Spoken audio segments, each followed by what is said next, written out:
Welcome to another exciting episode of Scuttlebutt, the official podcast of the National Museum of the Surface Navy.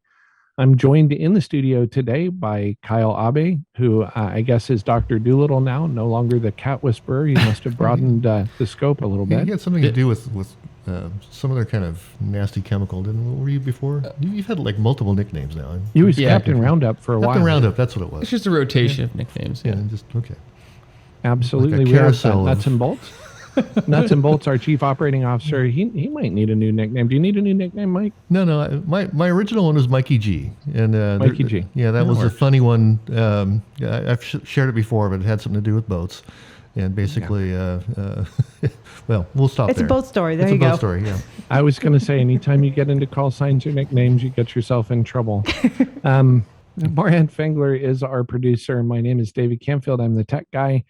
And I feel a little bit like our friend Simon Conway on WHO, coming to you across the great state of California. I'm actually in my remote office a couple hundred miles away from the ship.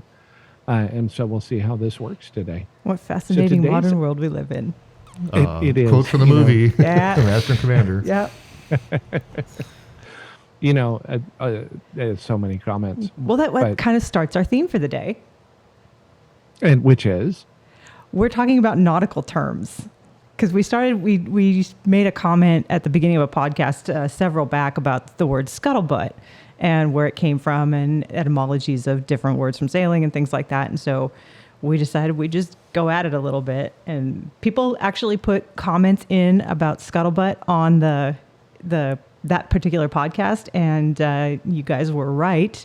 It's essentially the early sailing days of the water cooler. So the butt was a big cask of beer or water or whatever the ship was carrying, and the people would gather around it and the scuttle, I guess, is the opening. The scuttle, it's actually a term we use here on the ship. We have scuttles aboard the vessel.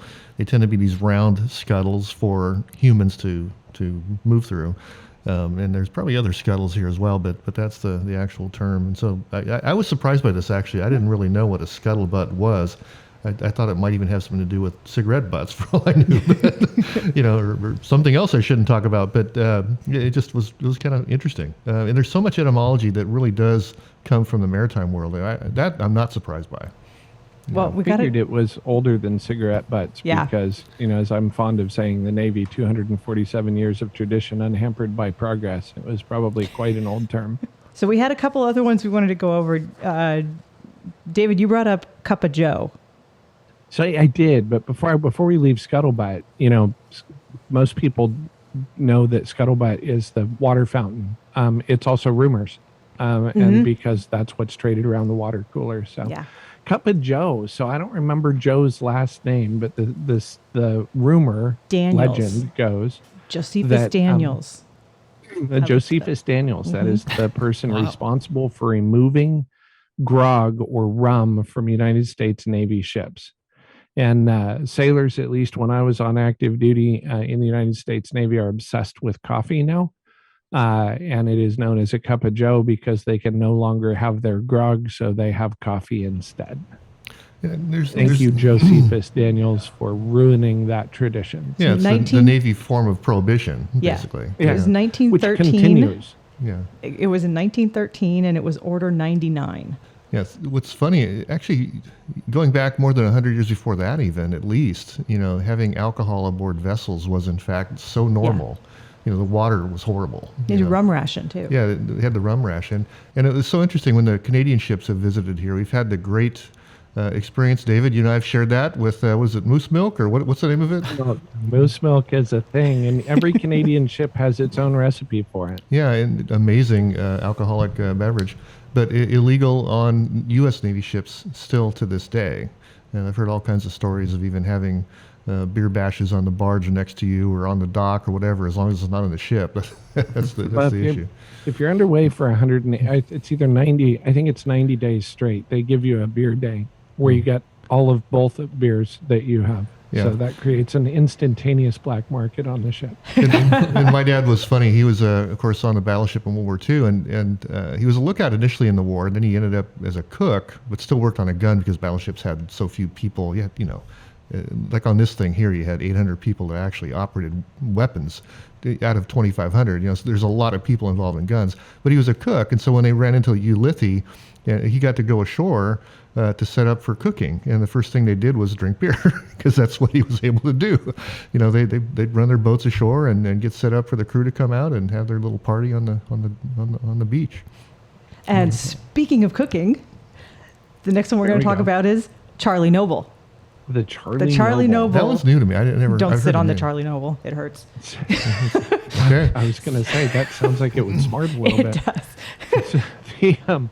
The Charlie Noble is the galley smokestack. Yeah. And so legend goes there that the Charlie Noble, that phrase originated around 1850, where a British merchant captain named Charles Noble discovered that the galley stack was actually made of copper. And so he ordered his crew to keep it shiny and bright. And they, of course, grumbling, christened it the Charlie Noble, and that apparently stuck. Like it does. It was funny because when I was in leadership school for first class, we had one of the assignments was to research these, and Charlie Noble is the thing that I got, and I had no idea what it was. And there's surprisingly little information, particularly back in the day when the internet was new and shiny, or at least popular use of it was new and shiny. It was hard to find that answer. You're just walking around looking for a guy named Chuck, and you can find him. You just, everybody's got a story. Yeah, they have a tendency to stuff. So when you're on a sailing vessel, especially, the wind gets down them, and all of a sudden your galley is full of smoke, and the smoke detector's going off in the middle of the night, and it's just, love that Charlie Noble. Yeah. I suspect in 1850 they did not have a smoke detector that would go off. I suspect so too. It's constantly replacing the batteries. That'd be annoying back then. Right. All right. Do we need to explain the head? I think we addressed the head last time around. Explaining. Did we? I thought we had, but maybe not. Well, if we did, Kyle, enlighten us. What is the head? What's the head? So we went through this once, so I'm going to do my best to to come back up with this again. It all originated because the masthead up at the front of the ship was where you would go to relieve yourself, and that you would hold onto it, or you'd sit in front of it, or something like that. But that became known as using the head because you had to kind of brace yourself off the head. You're very close. Am I close? You're very close. It's out on the poop deck. Okay, because when you get hit by a wave from behind, it's called getting pooped. So that's why the stern deck is the poop deck. That's what's happening. Wow. Now, see, that one wasn't on our list, and I've learned something new There you today. go. I'm sorry. Yeah. Poop deck, So- head, I don't know. It's all. So you're really close. It's not the Okay. forward mast, it's the forward spar, which is the bowsprit. Got it. And so it's essentially at the very front of the boat. You gotta keep up with this, Kyle. Come on. It's called the head rig because that's where all your head stays are. So that's where you go to the head. And a little one to add to that, the way you used to, if you did your poop, since we talked about poop, the way you would clean yourself up was there would be a long line hanging down into the water with a knot at the end of it and a bit frayed at the end. So you'd pull it up, you'd clean yourself off, you'd drop it back down, and hopefully the wave action would wash it off for the Highly next sanitary. person. Yeah. The question immediately comes to mind, would you use something like that? And the response would be, I'm afraid not. Oh, wow. Yeah. Actually, that was pretty good. We don't need. Okay. Oh, what else do I have on here? Oh, why do you not whistle on a ship? That's a great question. I don't I have know. no idea. I can't whistle, so it doesn't bother me. Because it calls up the wind, Oh. and you don't want too much of that. You want enough, but not, lots and lots of wind. So don't whistle on a sailing vessel. Not that sailors are superstitious. No, about not it. at all. Right. So Kyle has a big list here. Are you done with your list, or what do you want to do?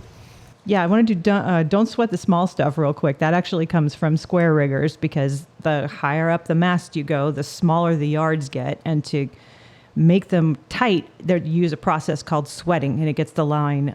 You can get it really, really taut. You can actually bend a spar with it. Or if you go too hard, you can actually break the spar. So you don't sweat the small stuff at the top. That's where that got its start. There's a lot of common You should probably phraseology here. explain what sweating is at that point. So essentially, you're using about a few people to it's like out, in, down. You have to take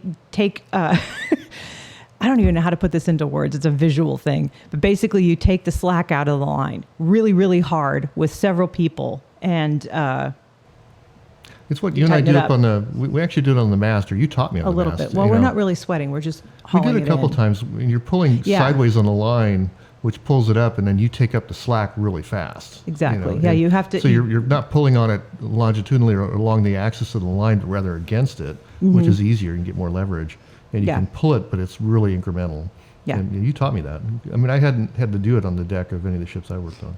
Yeah, we just We, didn't. we sweated in other ways, quite profusely in the South Pacific, but Gonna it say, had nothing to yeah. do with lines. I remember dripping inside my welding helmet trying to even see. I remember So, not even hitting the head for an entire day because we were sweating so much. Oh, Lord. So, yeah, but differently, of course. All right, I suppose you Kyle. could sweat while sweating too, could you? You could. Yeah, You all could. right. So Kyle's got a list over there, and we're going to play a guessing game, like or define the term. Yeah, I have a list of obscure terms that, out of context, are just regular words, but I'm sure in context have a much larger meaning here. So, at the top of my list here is monkey's fist. Heaving lines. It's Yeah. it's a you wrap up like a baseball or something like that, and you have a long line attached to it. You tie that to a dock line. You throw the monkey's fist ashore, and then whoever's on shore can pull the dock line ashore because the dock line's too heavy to throw on its own. Yeah. That's the biggest use for it. So you tie something heavier to it to throw it. No, it's actually lighter, but it has enough weight to get from the ship to the shore. It's also easier to throw. It's about the size of a Yeah. baseball, and it's Yeah. wrapped in this kind of artful That part makes form. sense to me. Yeah. I just Yeah. figured it was a heavy line, but No, all right. it's a lighter line. Okay. You What about use a small line? Use shot line today, right? So shot line is easier than a monkey's fist because it's fired out of a gun, but same principle. Yeah. sounds dangerous? Can be. Along the same vein of monkey's fist, what about cat's paw? Actually, I don't know that. That's another. I don't- yeah, I should know this and I term. don't. I'm not really sure. So I actually cheated and I was looking at animals on the forecastle and I Yeah. thought cat's paw was on there, but I couldn't tell you what it is. Shoot, now we have to So look no, it all up. right, so no. I'm gonna totally cheat here because it. I'm in front of my computer. Well, you do There- that. Keep cheater, going. cheater. Well, there are a lot of animal terms on here. Yeah. I'm wondering. Just keep going, and we can come Yeah, back to cat's yeah. paw. We'll come back to cat's paw. We'll go to the horse, but phonetically pronounced here as hoss pipe. Yeah. So, you want to do that one? No, it's very much a sailing term too. It's where the dock line goes through the hull, It's a hawse pipe. or where the anchor chain goes down. Right. Both. Basically, it's something's going to be attached to shore through it, essentially. Well, the hawse pipe, David. It's the hawse pipe. In my understanding, was where the anchor comes up through. Yeah, the anchor cable or the anchor chain. That's what. That's always what I have thought of it as the hawse pipe. I can't think of any other use for one. Right. We've got and it then on it's sailing vessels. We have the opening where the dock line goes through the hull is usually like kind a of shock. Is how yeah. yeah. And then I know I'm going to jump ahead on you, Kyle, but the other one that's associated with that and literally near it on the Iowa is bullnose. Which is Yeah, another. that's Yeah, it's a rounded hole, so you have no sharp edges to chafe your line on. In fact, Yeah. we have a Big one. a 3 or 4 inch line going through our bullnose right now. In fact, that's where we towed the Iowa from back in 2012. We actually disconnected the first shot of our anchor chain and pulled about a shot and a half out of the.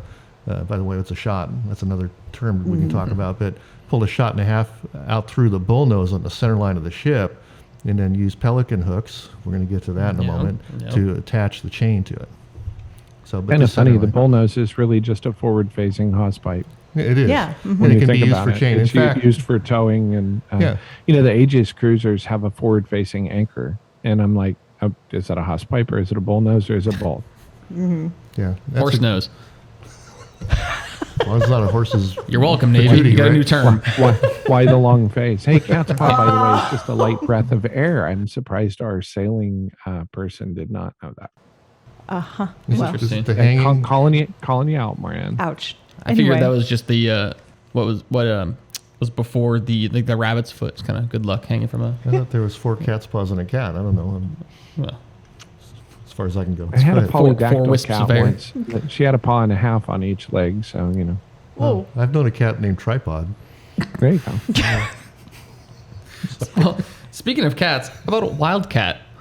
No, that's where the chain know what goes that around. is. Yeah. That's the Wildcat is actually the kind of shaped thing that turns, that grabs the chain as it pulls it up or runs it out. If you're going to run it out, it's really the connection point of the chain to the rotating machinery.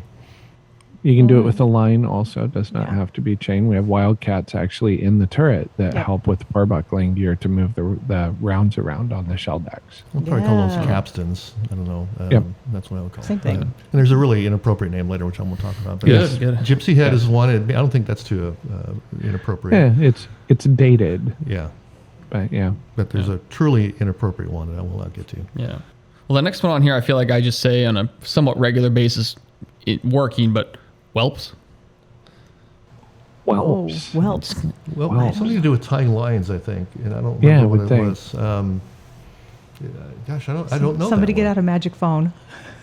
Whelping. I'm looking. I apparently am the guy that looks stuff up here. Okay, next. Well, We he's call looking. that cheating. Yeah, this one exactly. seems like we're coming to a standstill. It's just, well, you throw your arms up and call it a day. Yeah. Rat guard. No, Oh, that's- yeah, easy. that's easy. Yeah. Go ahead. It's the little cone of shame that goes on the dock line to keep rats from Yeah. getting onto the ship. We took a lot of heat when we showed up here for not having rat guards on the ship. We did them up in Richmond because we had a different arrangement of brows and stuff. You guys know what a term of the brow is, by the way, but the gangway. But people were very critical when we got here. Why didn't you have rat guards at all 13 or 14 lines that you have? And they're a pain in the butt to use, by the way. They really are. There's different forms of them. Some are designed to kind of slip over like a scissors, and some are truly the cone of shame. But it cracked us up in some ways because we had these 4 huge gangways, 102 inches wide, for the rats to come up, and we thought any smart rat's going to go that way. Yeah. So They're not going to go up. They're going to go up Interstate 80 or Interstate 5 or 110. Or, yeah, we call it the 4 that freeway we for have rats there. and the raccoons and everybody else that comes up. So no, And we the did have dock lines are raccoons just like nice swings for pelicans and seagulls. and it's yeah, fine. ospreys and stuff like Yeah. that. It's cool. Yeah. Yeah. I don't know if this one's just my name or, but Jackass is listed on here. Well, I That's don't know. usually the commanding officer. Oh, no, wait. I'm sorry. Wow. Did I say that out loud? I don't know that I've heard that in a maritime setting, or I don't have the context. You for put that the one. list together. Why'd you did. put it on there? I was cheating. He was writing an email to David at the same time and got mixed I up. looked online for things. And there was okay. I don't remember it now. All right. I remember well, go. Keep going, Kyle. Go. This is Well, I'm going to start using that this a is whole a lot more lousy than game my- show. I'm not able to win. All right. Well, fish plate. Well, that would be a plate that goes over an opening of some type. There would be a fish plate on a chalk, perhaps, a fish plate on any other kind of opening. Typically, they swing. Even on the Is it mouthpiece. like a dog for an Would be a anchor? fish plate, and that's my understanding. David, do you have anything to add on that? I don't. I have nothing. Okay. And fish plate, I've also heard it used as a repair piece too. Putting a fish plate on the bottom of the deck house because it's rusted through. We somewhere may ahead, get email on that one. Well, Yeah, we'll probably get email on a couple of these. Jackass is from a jackass bark, sometimes called a jackass, spelled B-A-R-K or B-A-R-Q-U-E. Is a sailing ship with 3 or more masts, of which the foremost is square rigged and the main is partially square rigged. Oh, that's interesting. There you go. Learn something new every day. Yeah. Let's go to the animals on the forecastle. I like animals. Okay. Is Dr. there Doolittle was talking No, about Dr. many? Doolittle. Yeah, Dr. Doolittle with the animals sounds great. So, how many animals can we go through without him looking at the list? What do you think, Mike? There's a dog, The pelican there's a hook. pelican hook, I was gonna say- turtleback. Yeah, there's the elephant's foot. There's the turtleback. Right. And of course, you already ran through some of them. Monkey's fist, perhaps a rat guard fish plate. And what else? Okay, I'm going to stop there for now. We don't have Yeah, lizards. I was going to say, I'm trying to think. Bullnose, we talked about. Yeah, Well, if bullnose, you're talking about- hawspipe. Just general sailing terms, you got gooseneck and lizards. That's And lizards. cathead. Cathead, Yeah, speaking cat of cats. head, elephant's toe is on here. You said foot. Yeah, yeah. Elephant's foot is a cover over the hawspipe. And a cathead is where the anchor hangs down. Yeah, It's the, like the a turtleback little you can spar. see it's the part that covers up the chain pipe. So there's the hawse pipe coming up through the hull, and then the chain pipe is where the chain goes down inside the hull. So you bring it aboard, and so you have a turtleback that's over the top of that because you don't want a Black. bunch It's of big and black. you don't want a bunch of water going down all these penetrations, and you don't want water even in a seaway. And David knows this. I've seen it on vessels too. If you hit some deep swells, you literally have this geyser shooting up through your hose pipes. Yep. I mean 20-foot geysers in some cases. It can blow people over. I don't like those days. No, I know. No. Those are not good days. Sometimes we just put the whole bow under the water hose pipe. There you and go. all, Which, you know, Yeah, then you don't have that over problem. 1, under 3. So Yeah. Which makes me just, I can't even imagine that. Yeah. I've seen green water up to turret 1, Oh my God. which is which makes you kind of feel like you should be sounding a diving alarm. Right? Yeah. Ooga.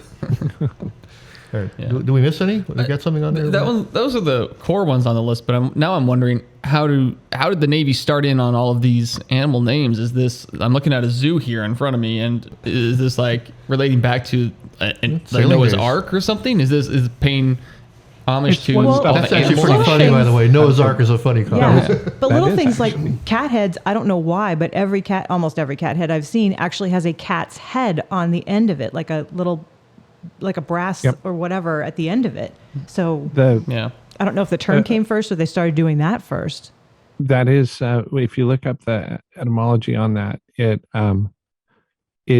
nobody knows whether it's a chicken egg. Do they Yeah. have a cat's head on them because they're a cat's head, or are they called a cat's head because there's a cat's head on them? Yeah. What The was rest there? of them, it's kind of what they look like: the turtleback, the Yeah. pelican hook. It's kind of the shape of stuff. Dogs, I give up.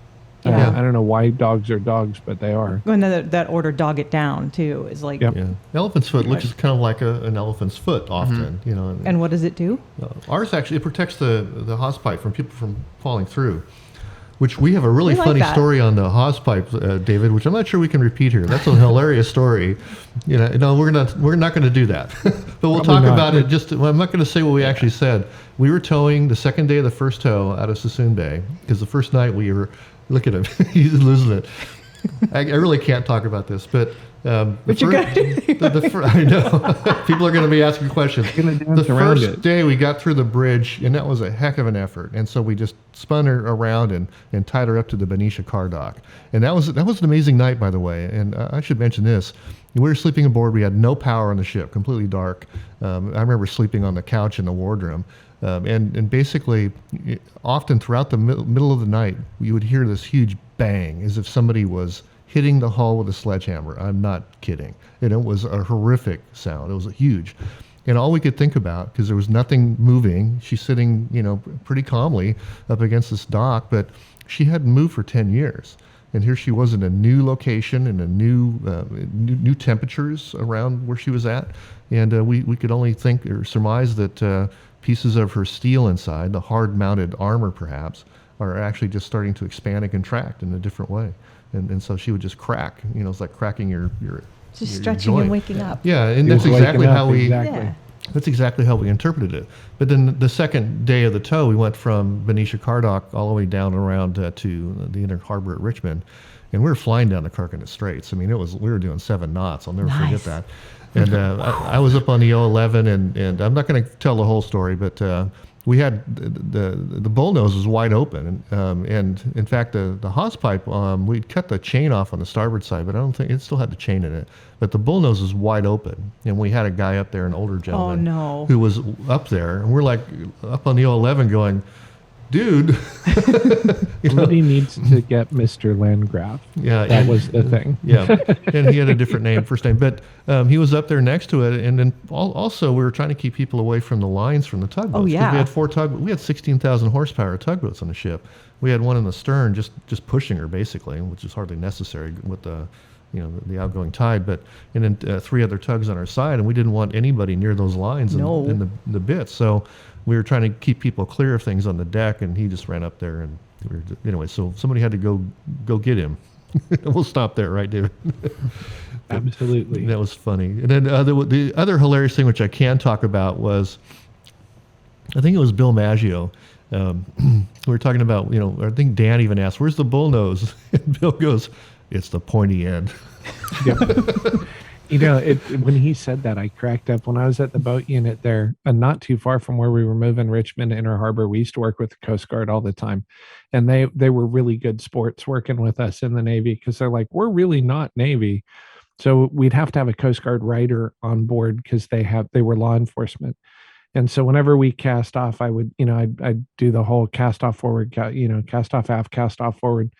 And wherever our Coast Guard rider was, I would get square end free or pointy end free. Yeah. Like, okay, thanks. And it was fun, but we use those terms on a regular basis. So bullnose, hose pipes, Yeah. chain pipe. Well, the last few I had We on also here, use pointy end, but knot, bend, and hitch Ah, are the yes. last So that's on few. you, right? Yeah. So a knot ties a line to itself. A bend ties a piece of rope to another piece of rope. And a hitch ties a piece of rope to another object, Okay, that makes sense. Because I was taught the sheet bend in Boy Scouts, which I still use. which is two which pieces is of line bending going two together. pieces of line, and we use that term when we're up on the mast. Because we do actually some line handling up on the mast. I mean, we're up there on the top, Yeah. 100, actually, let me think, 150 feet in the air, doing our whatchamacallit, the up and over. Yeah, I've got line flags. belayed on a cleat, and I'm hauling it in that way so Yeah, I can stop yeah, it whenever we need to. And Yeah, it's full on real. It's actually a little bit of maritime work up there. Real stuff still. if we're talking terms, is that rope or line or both, Marian? I'm going to defer to somebody else because I know the answer. Anybody else in here know Well, the you answer? said you said the line, the knot ties a line to itself, but the other two tie a rope to something. I'm like, Yeah, well- couldn't they be used on line also? Yes. So a line is something that is, a piece of rope that is actually in use on a vessel, and a rope is, they're actually I think there's three types of rope on a ship. There's a foot rope, a bell rope, and a bolt rope, but everything else is line. So we were actually taught all rope is line, but not all line is rope, because it has to do with how it's wound. So Like all that was squares at are least what rectangles, we but were not all rectangles are squares. Yeah, Exactly. It's hard. Wow. There's a whole dialect, and it depends on whether you're on wooden ships or steel ships, and Yeah. Cool. All right, Any so words of wisdom Kyle- from the zookeeper over here? No, I've learned a lot. I can go back and study this, add it to my repertoire, and my thesaurus, my mental thesaurus here. So Dr. Doolittle, you got that's perfect match Yeah. for you. Yeah. All right. Well, you want to close us out there, David? All right. Well, thank you, I guess, for joining us on this episode of Scuttlebutt, where we talked a little bit about what we talk about or how we talk. If you have comments, questions, you'd like to see us take on a topic, please send us email at podcast, PODCAST, podcast at LA Battleship or labattleship.com. Again, podcast at labattleship.com for questions, comments. If you want to see us take on a topic, I will note that we did not take on something falling off a brass monkey, which was actually, I think, one of the things that started our idea to have this episode. Mm-hmm. And join us next time. I guess I should channel my inner Jonathan and at least put a single plug in and say donate money. But join us next time for another exciting episode of Scuttlebutt, the official podcast of the National Museum of the Surface Navy.